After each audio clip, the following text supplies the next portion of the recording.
글을 쓴다는 것은 결국 다리를 짚고 건너는 일이라고 생각한다. 꼭 글만 그렇지는 않을 것이다. 우리는 매일의 삶 속에서 각자에게 주어진 다리를 건너고 새 다리를 짓고 어떤 다리를 부수며 살아간다. 누군가에게 닿기 위해, 어딘가로 가기 위해, 무엇으로부터 영원히 떠나기 위해. 흔들리고 요동치는 다리 위에서 내가 할 수 있는 유일한 일은 매 순간 다음 걸음을 내딛는 것뿐이다. 우리가 건너고 있는 이 다리가 끝내 서로에게 닿기를 간절히 바라면서. 문지혁 작가의 우리가 다리를 건널 때에 수록된 창작 노트의 일부를 읽어드렸습니다. 오늘도 끝내 서로에게 닿는 걸음걸음으로 문장의 소리 시작합니다. 안녕하세요. 여기는 문학라디오 문장의 소리입니다. 안녕하세요.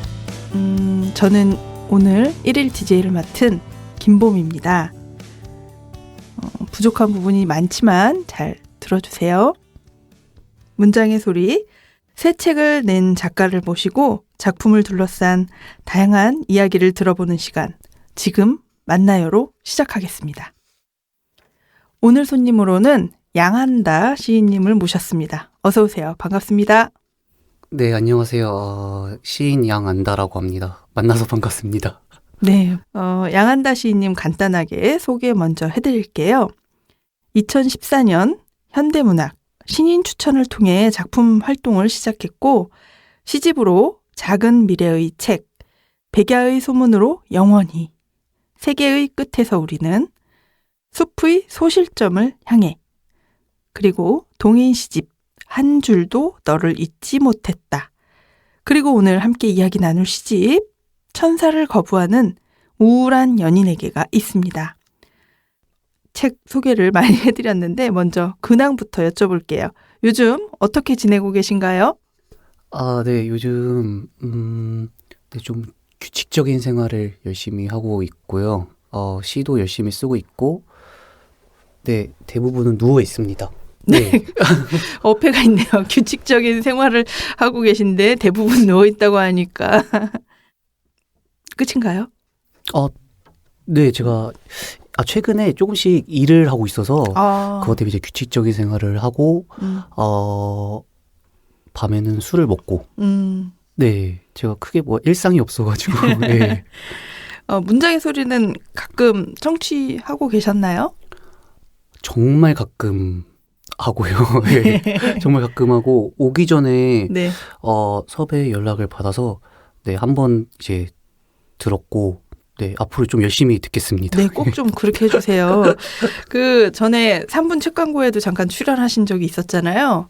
네. 네, 그 목소리 아주 차분하게 잘 들었었는데 이렇게 직접 뵙고 목소리 나누니까 더 좋은 것 같습니다. 섭외 연락 받으셨을 때 어떠셨어요? 제가 전화를 드렸었는데 오랜만에. 네, 일단 선배님이랑 오랜만에 정말 통화를 하게 되어서 반가웠고 또 이제 오게 되면 뵐 수 있잖아요. 그래서 더 반가운 것도 있었고 처음에 든 생각은 왜 나를? 이런 생각을 좀 했고요. 그래서 저도 어디서 책 얘기를 잘 할 기회가 없었지만 오늘 이렇게 나오게 돼서 너무 좋습니다. 네, 저도 몇 년 만에 이렇게 마주 앉아서 이렇게 이야기를 나누게 돼서 정말 개인적으로도 또 뭐 이 문장의 소리 측면에서 너무 반가운 것 같습니다. 앞으로도 문장의 소리 많이 들어주시고요. 그럼 지금부터 시집 천사를 거부하는 우울한 연인에게 이야기를 이어가 보도록 하겠습니다. 아직 시집을 접하지 못한 독자분들도 계실 거예요.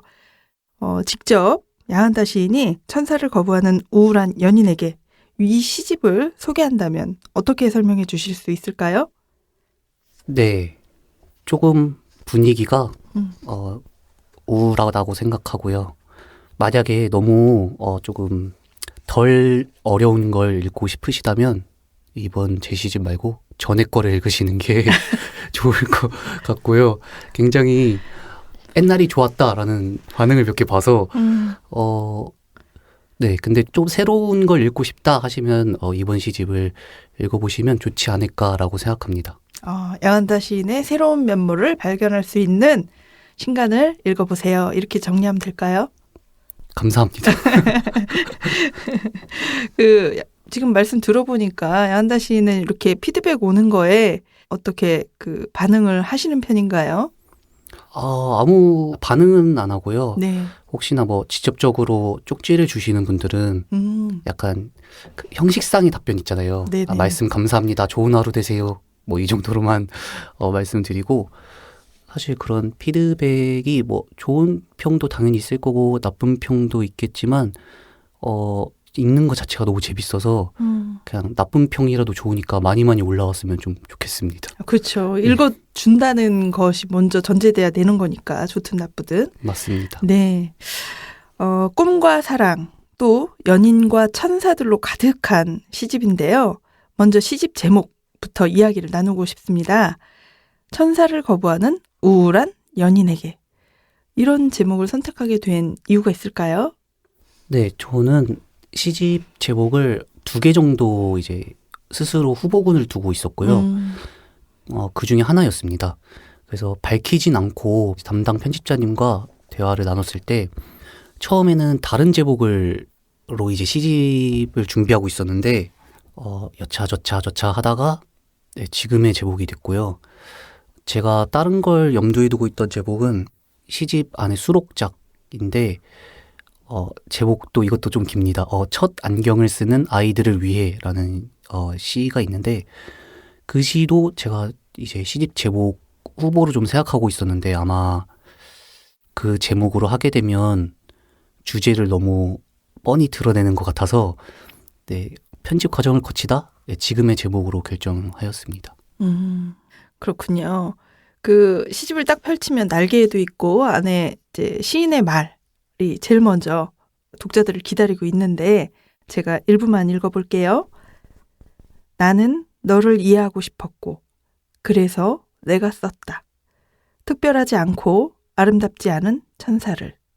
인간과 다를 바 없는 천사에 대한 시를. 너는 이 시집을 마음에 들어 할까? 만약 우리 다시 만나면. 이제 다투지 않게 될까? 어디선가. 나의 친구. 내가 이걸 읽는다고 생각하면 내가 다 괜찮아진다. 아직도 헤매며 이 세계 어디서 너 혼자. 누군가를 향한 편지 같기도 하고요. 내가 다 괜찮아진다라는 말에 오래 머물게 되기도 합니다. 시집과 관련해서 시인의 말에 대해서 조금 이야기를 덧붙여 주실 수 있을까요? 네. 저는 옛날부터 조금 생각을 했던 게 시인의 말을 언젠가 기회가 되면 길게 쓰자라는 생각을 항상 했습니다. 시인들이 이렇게 시인의 말이 보통 이렇게 한두 줄 이렇게. 맞아요. 그래도 저는 짧게 멋있는 말을 하지 못하다 보니까 제가 또 약간 작가들이 다 가지고 있는 것 같은데 청개구리 심보가 좀 있잖아요. 그래서 다들 짧게 쓰지? 난 좀 길게 써야겠다 해서 길게 쓴 것도 있고 기왕 쓰는 김에 조금 감정적으로 조금 좀 질척거려 보자 하는 느낌으로 썼습니다. 길게 좋은 말을 쓰신 거네요. 감사합니다. 네. 또 하나 궁금한 건 천사는 뭘까? 저는 제가 생각하는 천사가 있거든요. 저 어렸을 때. 잠깐 제 인생을 잠깐 스치고 갔던 천사였던 유년기가 있었던 것 같아요. 지금은 천사라고 절대 말할 수 없죠. 네, 저희 엄마의 증언으로 제가 천사였대요. 모든 동네 사람들이 천사라고 인정한 그 시기가 저한테 잠깐 있었습니다. 찰나처럼. 근데 이 시집을 읽으면서 제가 알고 있는 그 단어의 효용과 또 다른 어떤 결이 많이 느껴졌어요. 이 천사를 거부하는 우울한 연인에게서 이런 문장도 있었어요. 당신은 내가 외면한 슬픔의 총체인 걸까? 우리는 아름다운 종류의 괴물을 천사라고 부르기로 합의했는데 라는 문장. 양한다 시인이 정의하는 천사에 대해서 궁금해졌어요. 왜냐면 이렇게 부르면 저는 지금 천사가 맞거든요. 아닙니다. 네. 양한다 시인에게 천사란? 저는 사실 뭐 별 생각은 이렇게 크게 없었고요. 쓸 때 조금 생각한 거는 시집 원고를 쓸 때 이것도 약간 청개구리 심보인데 이제 요즘 시에서 천사를 시인들이 많이 표현을 하는 것 같아요. 그래서 저는 천사는 안 써야겠다.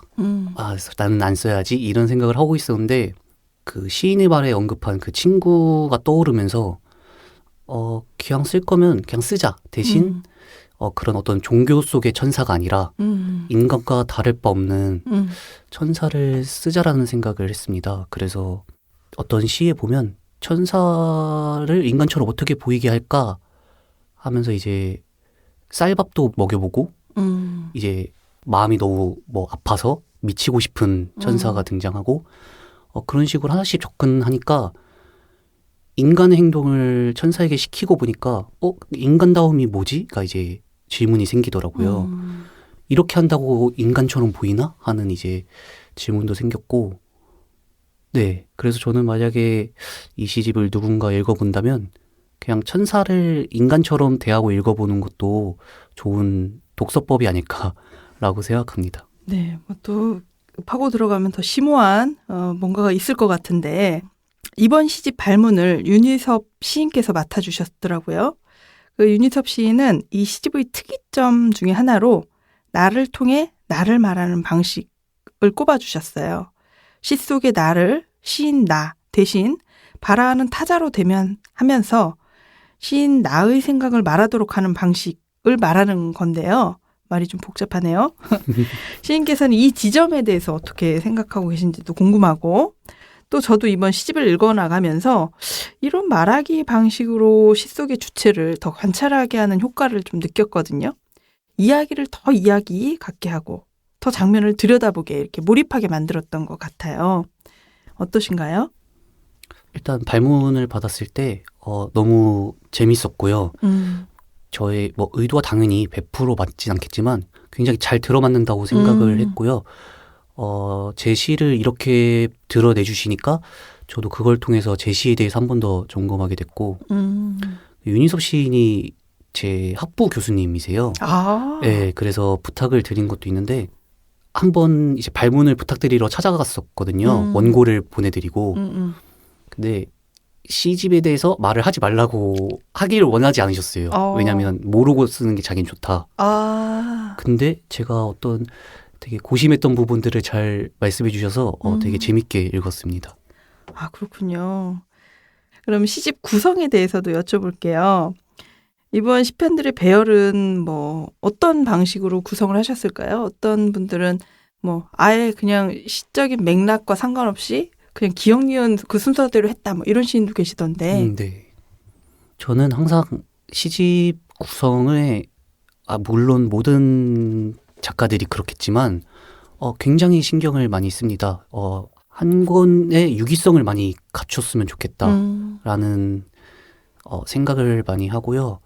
이번 시집에서는 사실 부를 안 나누려고 했는데 이제 편집 과정에서 나누게 되었고 좀 우연성에 기대서 순서를 짠 부분도 있었습니다. 그러니까 보기에는 이렇게 이게 앞에 있어도 괜찮고 이게 뒤에 있어도 괜찮은데 하는 부분들은 좀 우연성에 기대서 순서를 짰고요.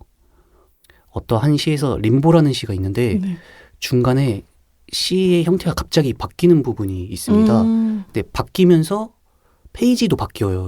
버려요. 근데 이게 잘못하다가는 그 형식이 바뀌는 순간에 페이지가 펼친면이 아니라 넘어가 버리면 제목이 없는 시처럼 보일 수 있겠다라는 생각이 들어서 한 편의 시로 인식할 수 있도록 그런 펼치면도 스스로 좀 많이 생각을 한 부분도 있습니다. 아, 그렇군요.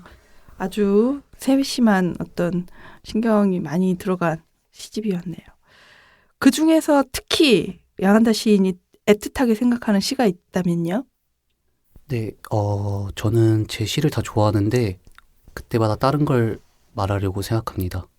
오늘은 그러나 고요하고 거룩한 이라는 시가 떠올랐습니다. 그 시는 원래 발표를 했던 시인데요. 문예지에 발표할 때랑 수정을 좀 했는데 그 시는 이제 그냥 시가 이렇게 흘러가다가 중간에 그 기울임, 그 이탈릭체가 이제 삽입이 중간중간 되어 있습니다. 근데 그 시를 구성할 때 생각을 한 거는 이탈릭체 부분만 읽어도 그 이탈릭체만으로도 시가 한 편이 되고 다른 부분, 그냥 일반적인 평이한 부분만 따로 읽어도 시가 되고 함께 그대로 읽어도 한 편의 시가 될 수 있도록 구성을 해가지고 문장의 소리 나온 김에 이걸 말해야겠다 라고 생각해서 예, 그 시가 좀 애틋하게 생각됩니다.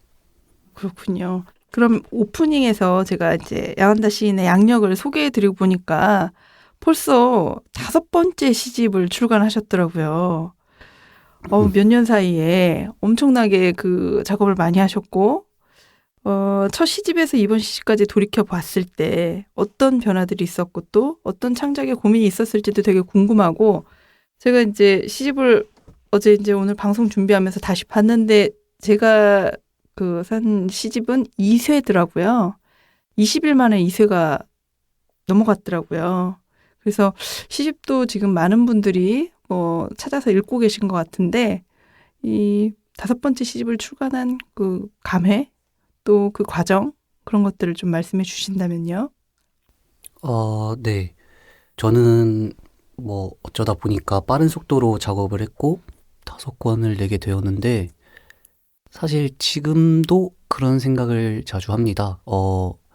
내일 당장이라도 사실 시를 읽는 어떤 독자층이라거나 혹은 출판사 관계자분들이 혹은 시를 쓰는 사람들이 더 이상 내 시를 원하지 않을 수 있다 라는 생각을 해서 시집 계약에 있어서 항상 좀 불확실하다는 생각을 많이 하는데 감사하게도 이번 시집을 준비할 때 굉장히 많은 분들이 도움을 주셨습니다. 그래서 너무 감사하면서 열심히 쓰고 있고 저도 첫 시집을 며칠 전에 어쩌다 봤는데 이게 5번째 시집으로 올 때까지 어떻게 달라졌는지 제가 논리적으로는 말을 못하는 것 같습니다.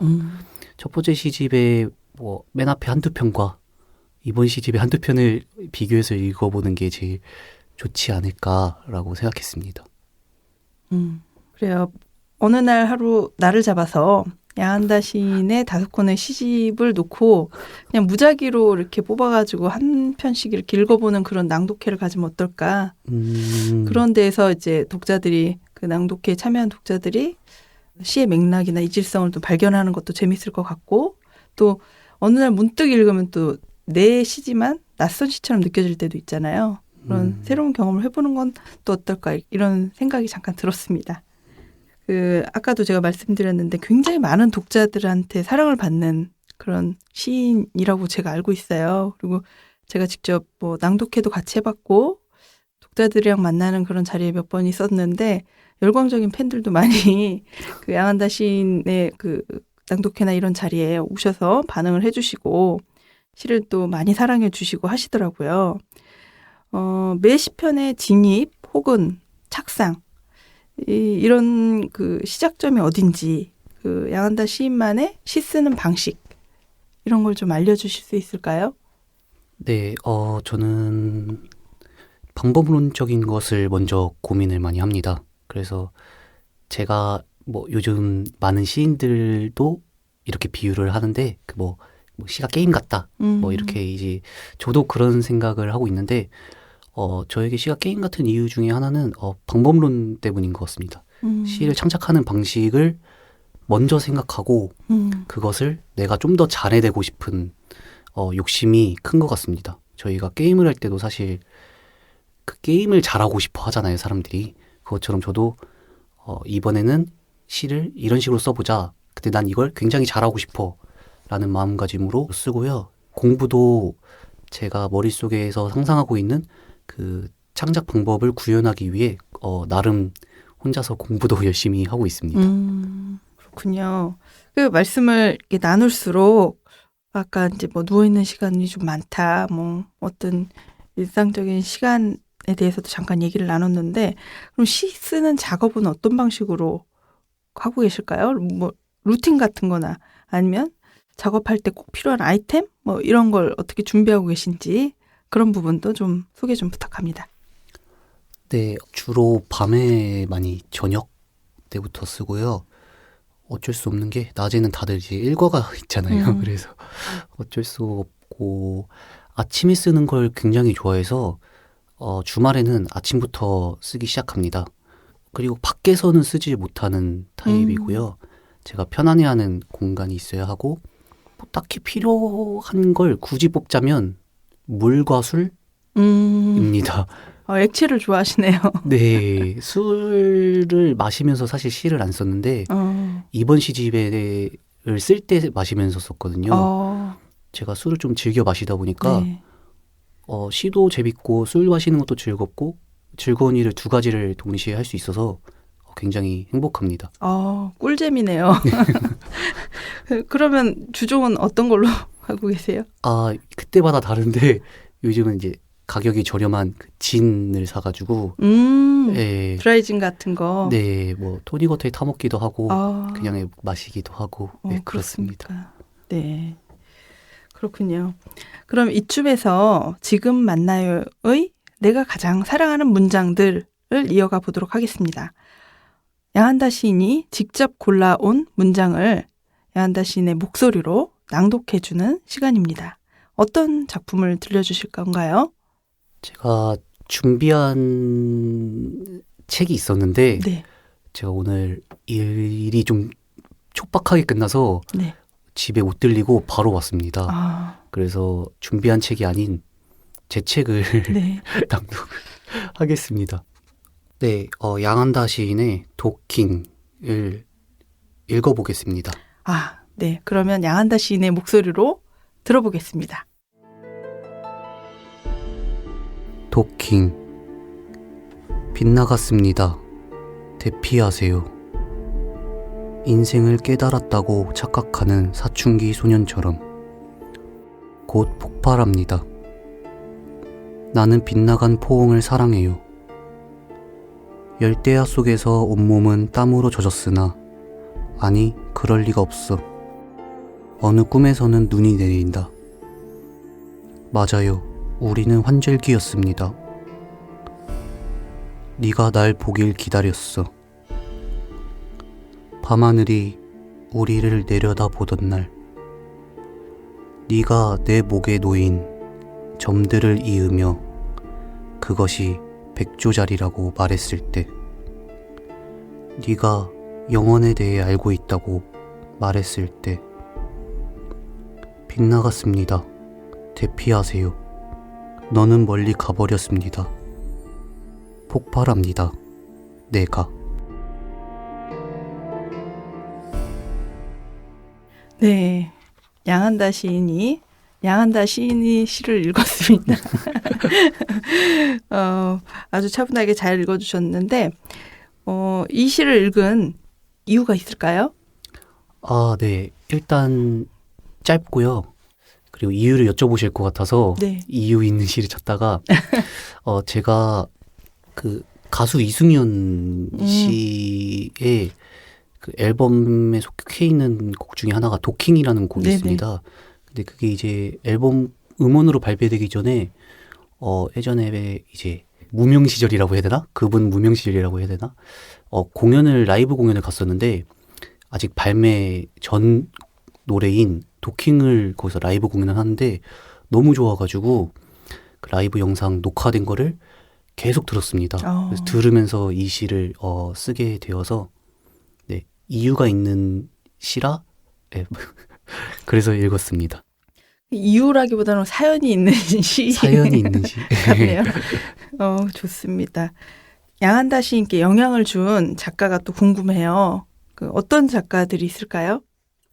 네. 그 사실 모든 시인들이 저랑 똑같이 말할 것 같은데 시인들은 많은 시인에게서 영향을 받는 것 같습니다. 맞아요. 네. 그런데 뭐 누군가는 말해야 되니까 최근에 이제 재밌게 읽고 했던 시인은 류진 시인입니다. 창비에서 첫 시집이 나온 시인이고 같이 시 얘기를 할 때 굉장히 제가 배우는 것도 많고 그리고 그분이 이제 책을 굉장히 많이 구입하시는 분인데 지금 막 품절된 도서까지도 계속 찾아서 보시는 분이라 저에게 책도 많이 추천해 주시고 네, 어, 그래서 그런 면에서 좋은 영향을 많이 받고 있다고 생각합니다. 그렇군요. 앞서 말씀해 주신 것처럼 어떤 한 시인이 뭐 한두 명의 작가한테 영향을 받아서 작가가 되는 건 아니니까 저도 그런 것 같아요. 네. 네, 많은 소설가들한테 영향을 받고 이제 성장을 했겠죠. 그죠? 시가 뭐 잘 써질 때도 있지만 뭐 그렇지 않을 때도 있어요. 뭐 어려움을 겪기도 하고 또 창작을 하는 고통 뭐 이렇게도 표현을 하는데 이런 그 작업이 잘 안 될 때 그런 고민을 해결하는 방법들을 양한다 씨는 어떤 걸 갖고 있을까요? 저는 안 쓰어지면 음, 일단 안 씁니다. 네. 그렇군요. 그러니까 저희가 엉덩이로 쓴다는 표현을 하잖아요. 네. 저는 앉아 있을수록 쓰는 타입의 사람은 아닌 것 같고요. 음, 대신 조금 안 써질 때 제가 뭐 보는 영화나 음, 하는 게임이 있습니다. 어, 그래서 그 영화와 게임 자체가 저에게 창작에 대한 긍정적인 에너지를 주는 것 같아서 네, 영화나 제가 하는 게임이 있습니다. 네. 그게 어떤 건지 살짝 여쭤봐도 되나요? 네, 영화는 시네도키 뉴욕이라는 영화와 아, 네네. 이제 그만 끝내려 해라고 음, 이제 둘 다 같은 네, 감독인데 맞아요. 예, 두 영화를 자주 보고 게임은 그 온라인 게임은 아니고 음, 그 비기너스 가이드라는 게임이 있습니다. 아, 그것도 이제 게임을 창작하는 사람의 입장에서 아, 플레이를 하는 게임인데 그런 면에서 창작에 대한 에너지를 많이 얻는 것 같습니다. 오, 그렇네요. 남다르네요.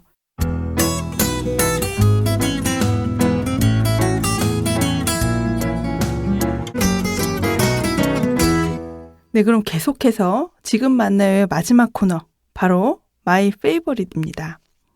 작가들이 최근에 꽂힌 음악, 감동받은 영화, 그리고 새로 발견한 맛집까지 요즘 푹 빠져 있는 것들에 대해서 독자분들과 함께 이야기 나눠보는 코너 속 코너인데요. 야한다 시인이 요즘 푹 빠져 있는 건 뭘까요? 네, 저는 이게 조금 웃기게 들릴 수도 있는데 그 비트박스에 빠져 있습니다. 북치기 박치기. 아, 네. 근데 제가 하는 건 아니고 아, 요즘 비트박서라고 하죠. 네. 네, 그분들이 비트박스를 음악처럼 보컬도 섞어가면서 하시는데 거기서 주는 그 음악이 주는 느낌이 너무 좋아서 제가 하지는 못하고 음원을 거의 하루 종일 오늘 오면서도 지금 그 북치기 박치기를 들었고요. 네. 거의 하루 종일 차트를 듣다시피 할 정도로 많이 듣고 좋은 영감도 많이 받는 것 같습니다.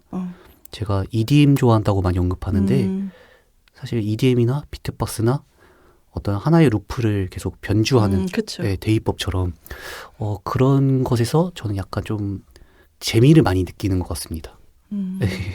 근데 요즘 비트박스 하는 것도 다 북치박치기라고 얘기하나요? 이거 너무 옛날 사람의 말인 것 같아요. 아, 네. 요즘은 사실 소리 자체가 그런 소리가 안 나서 저도 깜짝 놀라서 관심을 갖게 된 장르입니다. 제가 학교 다닐 때였나 그 무슨 그 상업 광고에 어떤 비트박스가 나와서 있습니다. 북치기 박치기로 시작하면 됩니다. 이러면서 그 비트를 가르쳐줬던 게 기억이 나는데 저도 한번 찾아봐야 되겠어요. 요새는 어떤 식으로 그 비트를 넣는지. 네, 알겠습니다. 재밌네요. 그럼 시인님 앞으로의 계획이 좀 궁금한데 지금은 이제 뭐 일도 하고 있고 또 뭐 가끔은 이제 뭐 다른 뭐 여러 가지 일들도 하실 텐데 앞으로는 어떤 일들을 이어가고 계실지 좀 말씀 좀 부탁합니다. 네, 사실 제가 에너지가 많이 없는 사람이라 뭔가 새로운 걸 할 것 같진 않고요. 지금 다음 시집 원고를 열심히 쓰고 있습니다. 벌써 다음 시집 원고를? 네, 이것도 조금 웃기게 들리실 수도 있는데 아마 예정대로면 올해 나오지 않을까.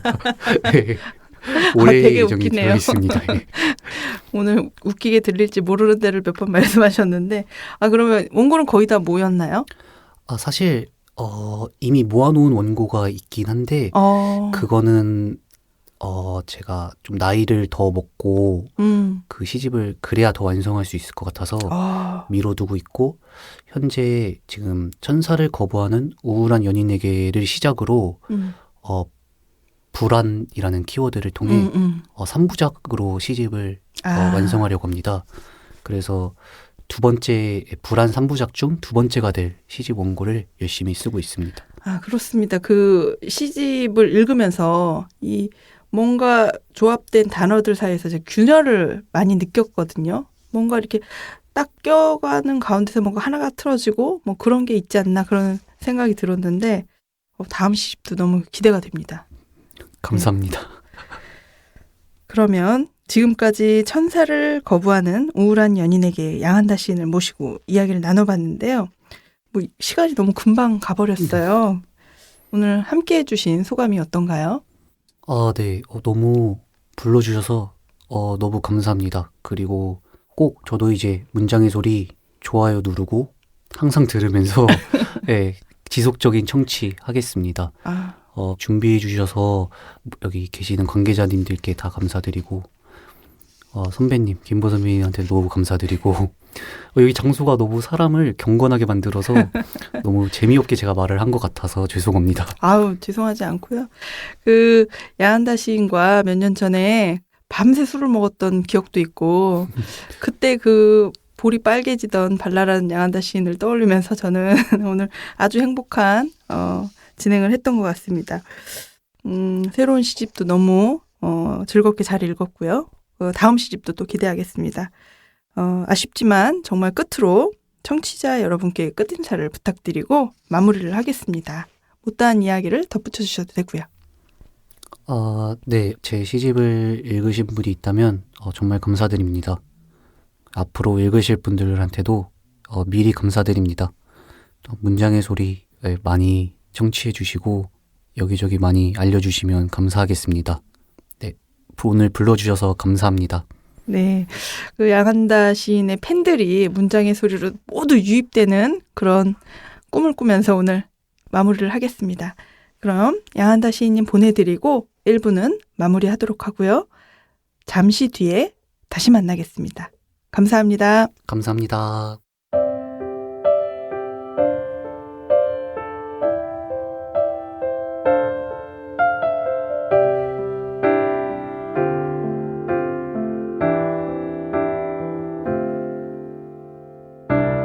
우리 나란히 누워 은하수를 바라보면서 그댄 말이 없네요. 무슨 생각하고 있는지 돌아오지 않을 나를 추억하나요?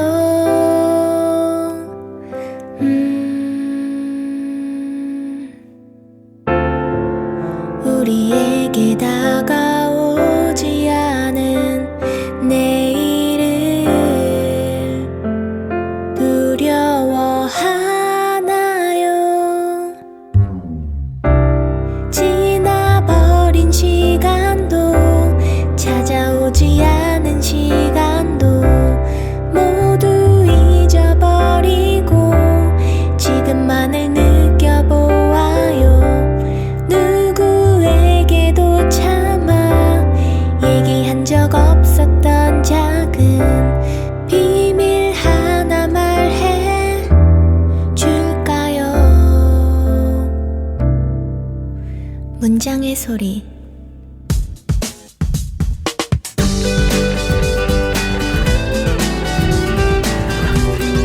문장의 소리 2부, 당신의 첫 시간입니다.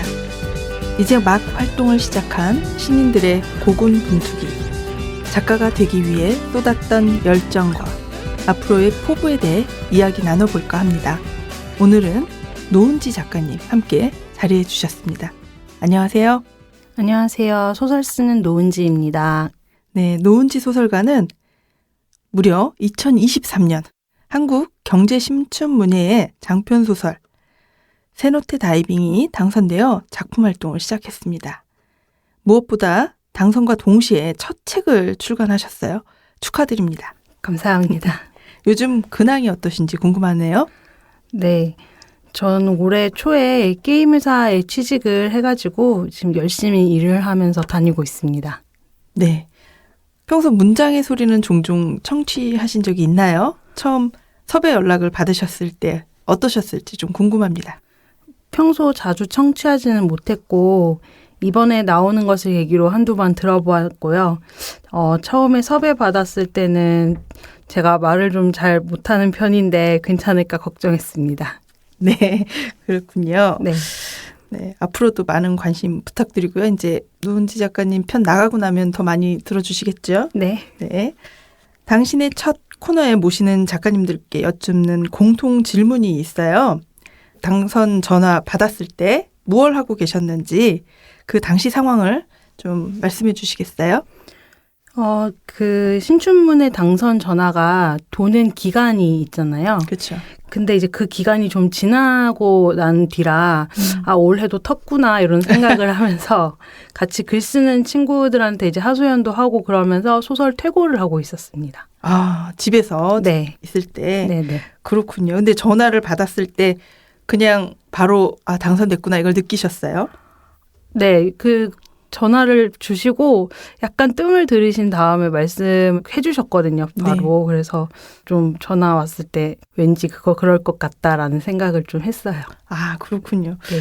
저도 그 당선 전화 받았을 때 저는 사실 누가 나 놀리나? 왜냐면 계속 그렇게 응모했을 때도 된 적이 없었는데 네. 갑자기 김봄 작가님 전화 맞죠? 이렇게 전화를 주셔가지고 네. 누가 장난치나 그런 생각을 처음엔 했었거든요. 네, 그런 생각할 수 있을 것 같아요. 네. 그 주변 반응은 어떠셨어요? 제가 오래 써온 것을 알고 있는 지인들이 많기도 했고 또 이 소설을 좀 오래 붙들고 있는 걸 아는 사람들도 있어서 저만큼 기뻐해 주시고 축하를 많이 해 주셨어요. 네. 네, 좋은 일을 축하해 주는 그런 분들이 진짜 친구인 것 같아요. 아, 네. 그렇습니다. 그 이번에 당선된 노은지 작가님의 소설 세노테 다이빙 어떤 이야기인지 정말 궁금해요. 그 이제는 뭐 최근에 책이 나오긴 했는데 아직 그 접해보지 못한 독자분들께 약간 그 짧게나마 소개해 주신다면요. 네, 짧게 말씀드리면 그 카리브해로 혼자 신혼여행을 온 현조의 여정을 따라가면서 현조의 연인 도훈과의 관계와 여행 속에서 현조가 자신을 찾아가는 이야기라고 소개할 수 있을 것 같습니다. 아, 네. 그 당선 소감에 네. 신혼여행 갔다가 이야기를 구상하게 됐다. 뭐 이런 얘기가 있더라고요. 네, 네. 근데 굳이 그 신혼여행 갔다가 혼자 온 사람 얘기를 떠올리게 된 배경이 좀 궁금하더라고요, 저는. 처음에 이제 도착했을 때 너무 좋았거든요. 너무 좋고, 그리고 제가 저희 신랑을 참 좋아하는데 같이 이렇게 있다 보니까 너무 행복해서 그러면 혼자 왔을 때는 기분이 어떨까라는 생각이 갑자기 들더라고요, 이게. 그래서 그렇게 떠올리게 됐습니다. 아, 그렇군요. 네. 네, 작가님의 문학 이야기가 점점 더 궁금해지는데요. 시간을 좀 거슬러 올라가서 처음 소설을 쓰게 된 계기 궁금합니다. 네. 처음 소설을 쓰게 된 계기는 제 남동생이었어요. 어렸을 때 반지의 제왕을 읽고 너무 감동받아서 노트에다가 연필로 이제 꾹꾹 눌러서 판타지 소설을 한 페이지짜리를 쓴 적이 있거든요. 근데 이제 그걸 동생한테 보여줬더니 누나 이거 재미있어 뒤에도 써달라고 그렇게 하더라고요. 그래서 그 말이 소설을 쓰기 시작한 계기가 된 것 같습니다. 그 소설을 쓰고 싶다고 마음을 먹었는데 내가 쓰는 일이랑 내가 작가로 활동하게 되는 그 시작점이랑은 또 다르잖아요. 네. 그 계속 쓰고 있다가 작가가 되기까지 뭐 포기도 한 적도 있고 다시 멈췄다가 뭐 다시 쓰기도 하고 그런 과정을 거치셨나요? 혹시? 네, 거친 것 같아요. 어렸을 때는 막연하게 이제 크면 소설가가 언젠가는 되어야지라고 생각을 하고, 근데 그 뒤로 이제 짧게 글만 썼지 본격적인 소설을 쓰지는 않고요. 그런 시간을 오래 보내다가 2015년에 한예종에 입학하면서부터 본격적으로 소설을 쓰기 시작한 것 같습니다. 아, 그렇군요. 네. 그 평소 작업은 어떤 방식으로 해오셨는지도 좀 궁금합니다. 나만의 창작 루틴 뭐 그런 게 있다면요? 대단한 창작 루틴 같은 게 있지는 않지만 한 가지 이제 소설을 쓰기 전 구상을 할 때는 꼭 노트에 펜으로 아이디어랑 생각을 써가면서 정리를 해야 돼요. 노트 위에 손으로 쓰는 게 아니면 생각이 좀 잘 안 떠올라서 굳이 아날로그한 방식을 선호하는 편입니다. 많은 분들이 그렇게 하신다고 하더라고요. 네. 저도 실제로 저희 창문에 그렇게 하고 있거든요. 노트를 크게 펼쳐놓고. 네. 네. 그렇습니다. 그럼 소설 쓰기와 관련이 없는 생활 루틴도 어떤지 좀 궁금한데요. 뭐 이거는 꼭 지킨다. 이거는 절대 하지 않는다. 뭐 그런 게 있을까요? 제가 사실 워낙 계획을 좀 잘 못 세우고 세워도 좀 지키지 못하는 편인데 요새 말하는 그 MBTI로 치면 P타입이거든요. 그래서 절대 지키거나 하지 않거나 이런 거는 없는 것 같고요. 굳이 찾자면 제가 지금 쓰는 소설과 비슷한 주제이거나 혹은 관련된 다른 소설은 읽지 않는다 정도인 것 같아요. 네. 네. 갈수록 노은지 작가님 좋아하는 작품, 영향받은 작가, 그리고 문학과 사랑에 빠지게 된 이야기도 또 궁금해지는데요. 그럼 첫 문학 이야기에 대해서 좀 이야기를 나눠볼까 합니다. 제가 읽어드리는 질문을 잘 들으시고 빠르게 대답해 주시면 됩니다. 네. 세상을 떠나 만날 수 없는 작가들을 포함해서 내가 정말 만나보고 싶은 작가는 루시아 벌린이요. 사랑하는 사람에게 추천해주고 싶은 3권의 책이 있다면? 첫 번째는 니콜 크라우스의 사랑의 역사, 두 번째는 토니 모리슨의 빌러비드, 세 번째는 루시아 벌린의 내 인생은 열린 책입니다. 소설을 쓸 때 필요한 나만의 준비물 2가지는? 노트와 펜이요. 나는 소설을 쓰기 위해 땡땡까지 해봤다. 퇴사까지 해봤다. 나에게 소설이 기쁨이 되는 순간은? 문창욕이 생겨나는 순간이라고 말씀드리고 싶습니다. 네, 좋습니다. 이제부터 대답하신 내용을 하나하나 살펴보도록 할 텐데요. 첫 번째 질문은 내가 정말 만나보고 싶은 작가였어요. 이 작가를 선택한 이유는 뭘까요? 제가 위스키랑 와인을 참 좋아하는데요. 루시아 벌린의 책을 읽고 나니까 루시아 벌린을 만나서 같이 술 한잔 하고 싶다는 생각이 들더라고요. 물론 그분은 실제로 알코올 중독에 시달렸기 때문에 약간 좀 그런 소망이긴 하지만요. 제가 내 인생은 열린 책을 읽으면서 그분이 입담이 대단할 거란 생각이 들었기 때문이고 또 실제로 삶의 굴곡이 꽤 있었던 편이라고도 알고 있거든요. 이렇게 생생한 문장을 쓰는 분과 술을 마시면서 이런저런 이야기들을 한번 가볍게 나눠보고 싶었어요. 그렇군요. 술 좋습니다. 두 번째 질문은 사랑하는 사람에게 추천하고 싶은 3권의 작품을 고르는 거였는데요. 하나씩 소개 좀 부탁드릴게요. 네. 일단 이 3권을 선택한 이유는 제가 너무 사랑하는 책들이어서 제가 사랑하는 사람이 읽고 어떤 생각을 할지가 너무 궁금해서 그래서 골라본 것들이고요. 빌러비드는 이제 끔찍했던 흑인들의 노예제를 통해서 모성애와 뒤틀린 사랑을 말하는 이야기입니다. 사랑의 역사는 노인과 소녀 사이를 잇는 어떤 단단한 끈에 관한 이야기인데요. 얽히고 설킨 인물들의 삶을 생기 넘치게 그리는 한편 그 삶들 사이에 엮어주는 사랑을 써내려가는 소설입니다. 마지막으로 내 인생은 열린 책은 루시아 벌린의 단편 소설집이에요. 삶의 희극과 비극들이 루시아 벌린의 위트 있는 시선으로 그려져 있습니다. 네, 좋습니다. 그 3번째 질문은 소설을 쓸 때 필요한 준비물 2가지였는데 앞서 그 노트와 펜 말씀해 주셨는데 그 노트와 펜도 되게 여러 가지가 있잖아요. 작가님들 보면 다 문구 덕후인 경우가 많아요. 네, 저도 네.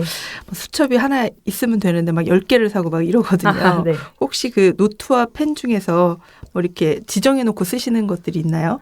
네, 저는 그 몰스킨 아시나요? 몰스킨 그 노트 중에 A4 용지를 반 정도 접은 크기의 사이즈가 있어요. 그래서 그거에다가 꼭 그 볼펜, 잉크펜으로 쓰는 것을 선호하고요. 삼색 펜이 제일 좋아요. 원래는 그 만년필을 사용하려고 시도해봤는데 저하고 좀 잘 맞지가 않아서 지금은 잉크펜을 사용하고 있습니다. 네. 그 만년필을 쓰면 몰스킨 그 내지가 네. 뒷장까지 먹어버리지 않나요? 네네. 그래서 더 못 쓰겠더라고요. 그렇습니다. 네. 다 유경험자들. 네. 그렇습니다. 방금 소설을 쓰기 위해서 퇴사까지 해봤다 이렇게 말씀해 주셨는데 네. 그 얘기 좀 자세히 들려주시겠어요? 한국예술종합학교를 이제 입학하고 다닐 당시에 제가 그 중고등학교 영어학원 강사였거든요. 근데 이제 학교랑 일을 병행을 하다 보니 소설도 잘 못 쓰게 되고 수업에도 집중이 잘 안 되고 시간표 맞추기도 너무 어렵더라고요. 그래서 학교를 다니는 것에 집중을 하기 위해서 그때 퇴사를 했던 것 같습니다. 아, 학교 선생님. 아니요. 학교는 아니고 학원 선생님이었어요. 그렇군요. 네. 그래서 과감히 일을 버리고 네. 네, 소설을 선택하셨군요. 네. 끝으로 소설이 기쁨이 되는 순간을 여쭤보았는데 좀 자세히 말씀해 주시겠어요? 네.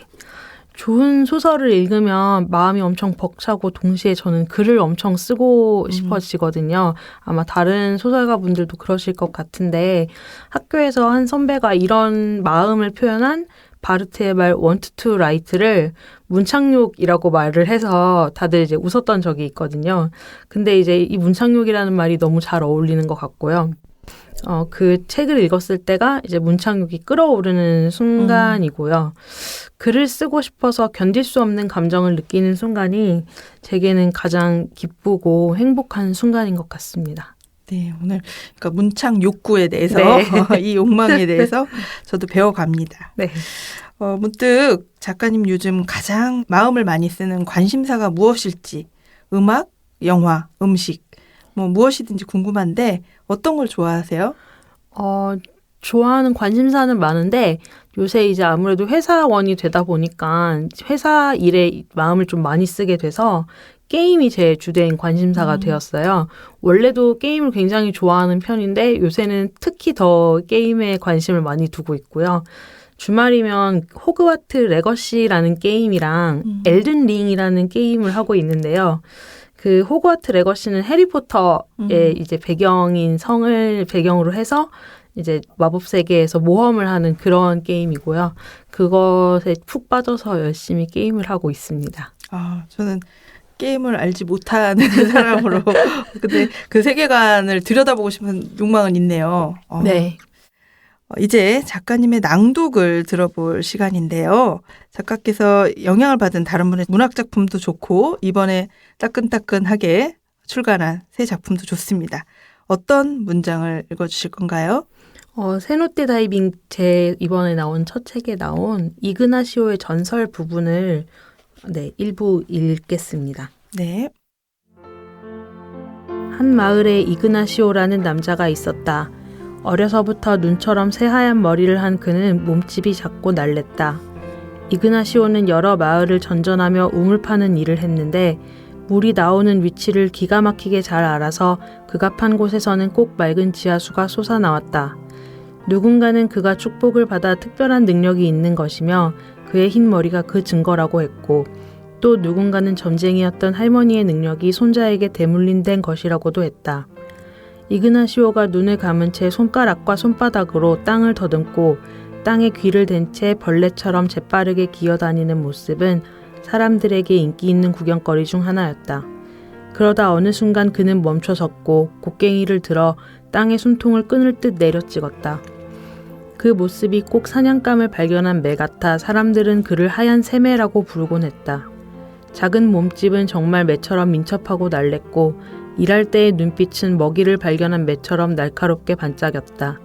일이 끝나고 용설란으로 만든 독주를 마시며 해가 지는 것을 보고 있던 그에게 누군가 왜 우물을 파느냐고 물었을 때 그는 불쾌해진 얼굴로 소리가 들려서라고 답했다.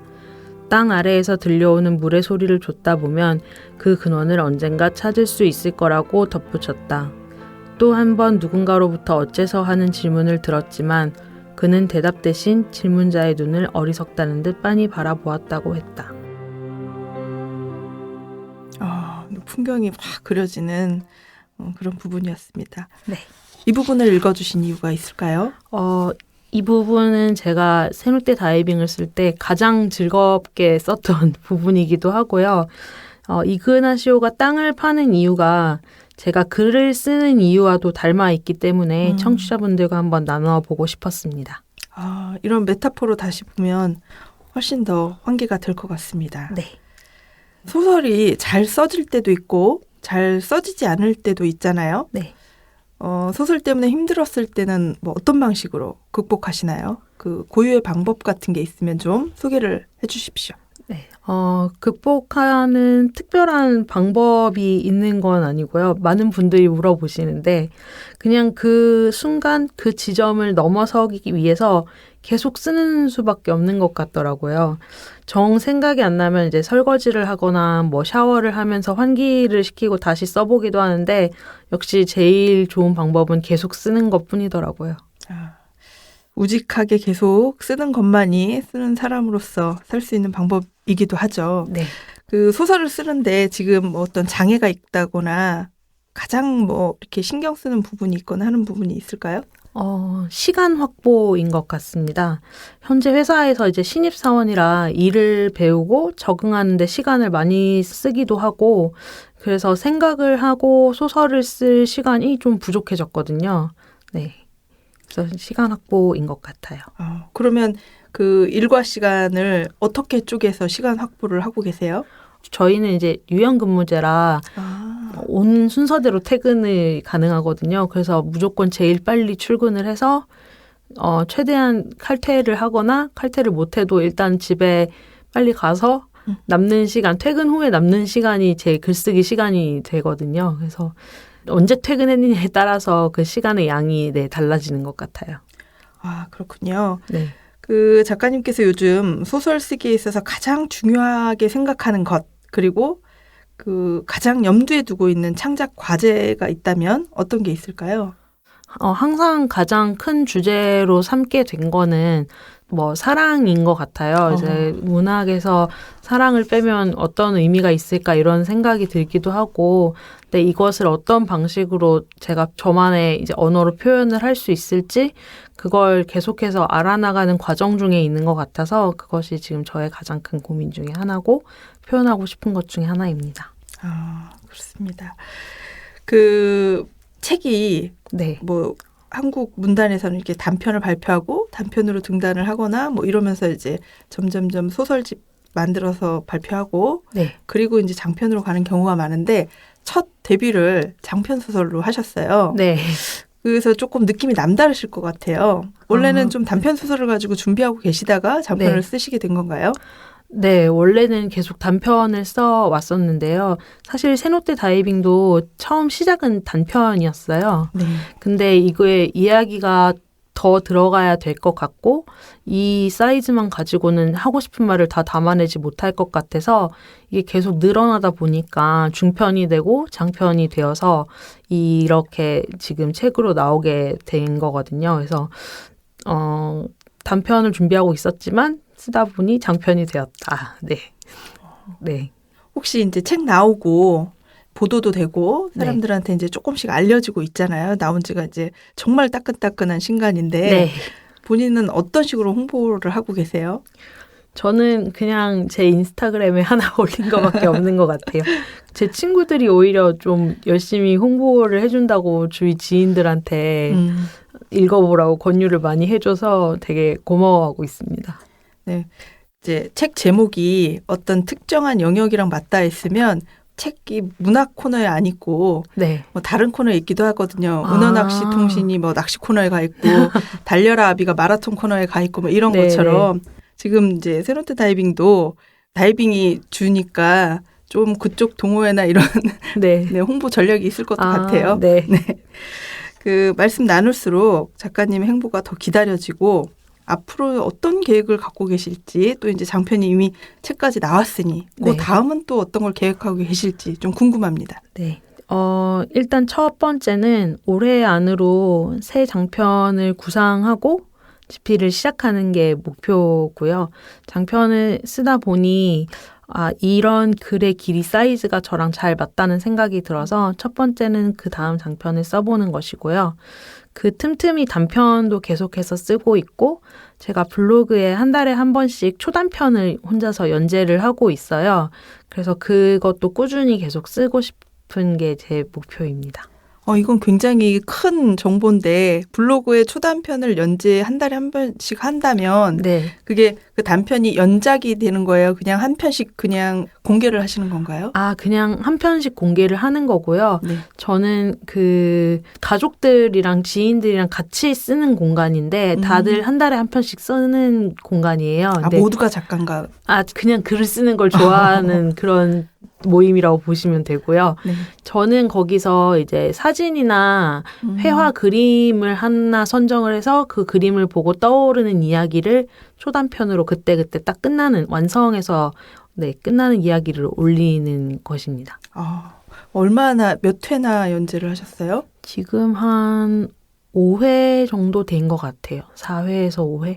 네. 앞으로도 계속 기대가 되는데요. 네. 저도 꼭 블로그에 찾아서 읽어보도록 하겠습니다. 감사합니다.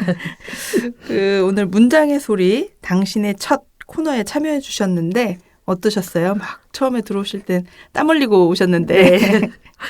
네, 땀 다 식었고요. 긴장했었는데 이제 편안하게 해주셔서 다행히 잘 참여하고 가는 것 같습니다. 네. 궁금한 게 있는데 앞으로 어떻게 기억되는 작가 또 어떻게 호명되는 작가가 되고 싶은지 독자가 노은지 작가를 떠올릴 때 노은지 작가는 어떤 작가야 라고 호명되었으면 하는지 소설 쓰는 사람으로서의 꿈? 그런 걸 좀 듣고 싶습니다. 네. 우선은 첫 번째는 성실하고 끈기 있게 계속해서 쓰는 사람. 그래서 성실한 작가다라는 그런 말을 듣고 싶고요. 두 번째는 제 소설을 생각했을 때 사랑이라는 키워드가 꼭 떠올랐으면 좋겠어요. 이 뜨거운 사랑을 담고 있는 노은지 작가. 네. 여러분 기억 많이 해주십시오. 그리고 이제 책이 나왔잖아요. 네.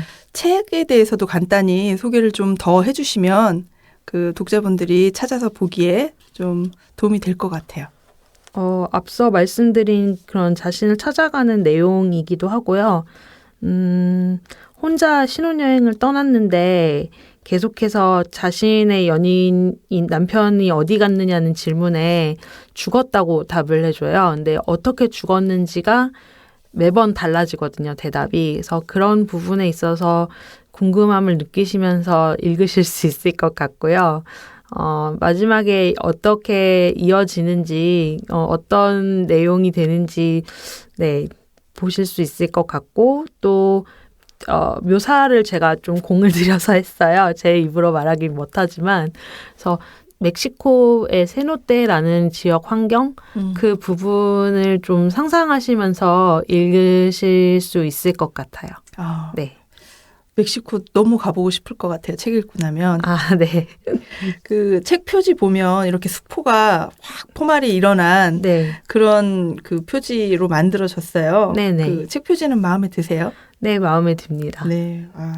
책이 잘 되길 또 기원합니다. 네, 감사합니다. 네, 오늘 문장의 소리도 노은지 작가님의 빛나는 활동을 더 응원할게요. 이제 문장의 소리 마칠 시간입니다. 함께 해주신 노은지 작가님 감사합니다. 감사합니다. 지금까지 연출 김복, 구성작가 권혜영, 최지은, 그리고 오늘은 1일 DJ 김봄이었습니다. 그럼 우리 수요일에 또 만나요. 우리만의 문장의 소리로.